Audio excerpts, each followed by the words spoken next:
লালমনিরহাট সদর হাসপাতাল কয়েক লাখ মানুষের ভরসার স্থল হলেও বর্তমানে এই প্রতিষ্ঠানটি নিজেই ধুঁকছে জনবল সংকটে। এতে করে দিনের পর দিন দীর্ঘ হচ্ছে রোগীদের ভোগান্তি।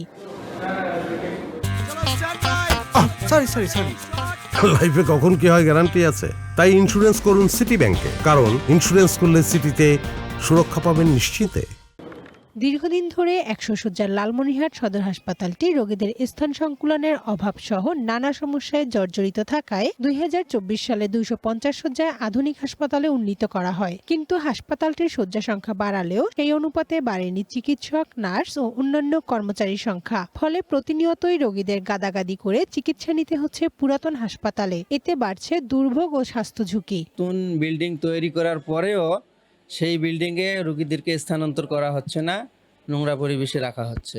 না, ওখানে যদি চালু করতো তাহলে দেখা যেত যে এখানে ফ্লোরে যে রোগীগুলো আছে এই ফ্লোরে রোগীগুলো থাকতো না।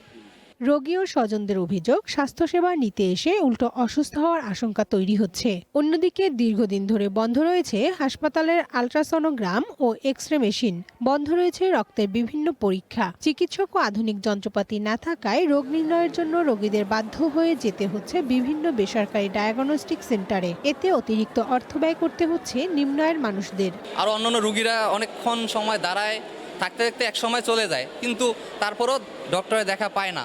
আমাদের এই হাসপাতাল থেকে চিকিৎসা নেওয়ার পরিবর্তে আমাদের বাইরে ক্লিনিকগুলোতে অথবা রংপুরে আমাদের ভর্তি হওয়া লাগতেছে। হাসপাতাল কর্তৃপক্ষ বলছে, জনবল ও যন্ত্রপাতি সংকটের বিষয়টি সংশ্লিষ্ট কর্তৃপক্ষকে জানানো হয়েছে। দ্রুত এসব সমস্যার সমাধান হলে ২৫০ শয্যার হাসপাতালটি পূর্ণাঙ্গভাবে চালু করা সম্ভব হবে। সাপোর্টিং স্টাফ এবং আমাদের মেডিকেল অফিসার, এটা যে বর্তমান ২৫০ শয্যা হিসেবে আমাদের যে চাহিদা, এই চাহিদা আমরা আমাদের ঊর্ধ্বতন কর্তৃপক্ষ এসব মন্ত্রণালয় এবং স্বাস্থ্য বিভাগে পাঠানো হয়েছে।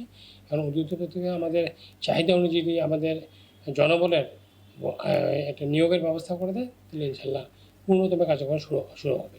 জনবল ও প্রয়োজনীয় সরঞ্জাম সরবরাহের মাধ্যমে দ্রুত হাসপাতালটি কার্যকর করার দাবি স্থানীয়দের।